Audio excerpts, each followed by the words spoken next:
Magandang umaga mga kapuso. Unang araw po ngayon ng Simbang Gabi o Misa de Gallo at nandito nga po tayo ngayon sa Minor Basilica and National Shrine of Jesus Nazareno o mas kilala bilang Quiapo Church para nga po masaksihan at maging bahagi rin ng unang araw ng Simbang Gabi. At alas 4 nga po ng madaling araw kanina, ginanap yung unang Simbang Gabi o Misa de Gallo at talagang nakita natin na punong-puno talaga yung simbahan. Bukod sa mga nakaupo, marami rin pong nakatayo. At katunayan, sa sobrang dami ng mga tao, may mga ilan tayong nasaksihan na mga nahilo dahil nga po sa dami ng tao sa loob. Pero nasundan pa itong 4 a.m. Mass ng isa pang simbang gabi kaninang alas 5 naman ng umaga. So yung ongoing po na misa ngayon ay regular Mass na po yan.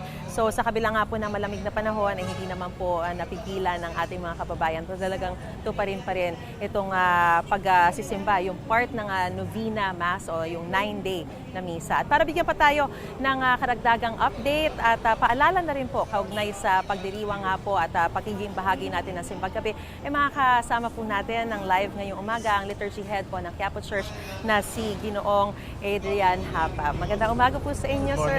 Good morning po. So una po sa lahat, kumusta po ang unang araw po ng Simbang Gabi? Magandang umaga po sa ating lahat, mga kadeboto ng mahal na poong Jesus Nazareno.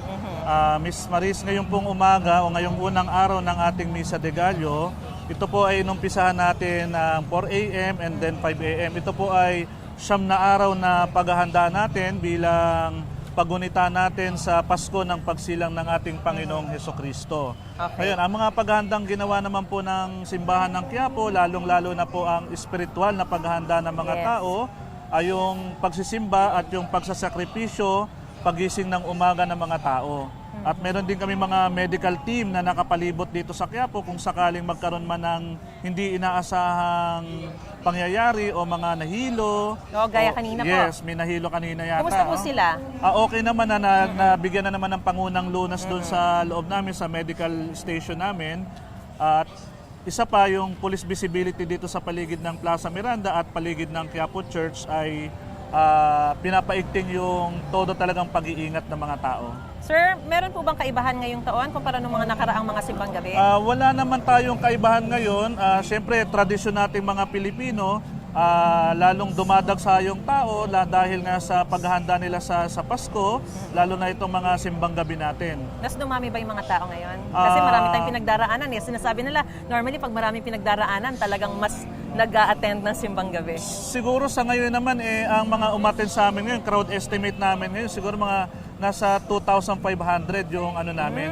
Yung loob, kasama na po doon yung seating capacity tsaka yung standing ovation namin doon. Oo. So dami po nga ng deboto, paano nyo pa po lalong pinaghahandaan yung mga susunod pang mga araw? Although sinasabi nila, pag sa mga succeeding days, medyo nababawasan ng bahagya. Dito ba sa Quiapo, ganun? O hindi? Talagang all throughout? Siguro marami. all throughout ng 9 days yan, lalong dumadami yan. Kasi sa unang araw, bukso ang tao.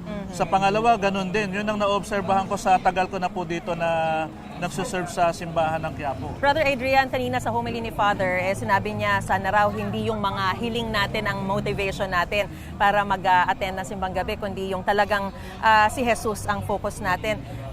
Kumbaga, nababawasan po ba yung blessing kapag talagang ang motivation mo is yung kahilingan?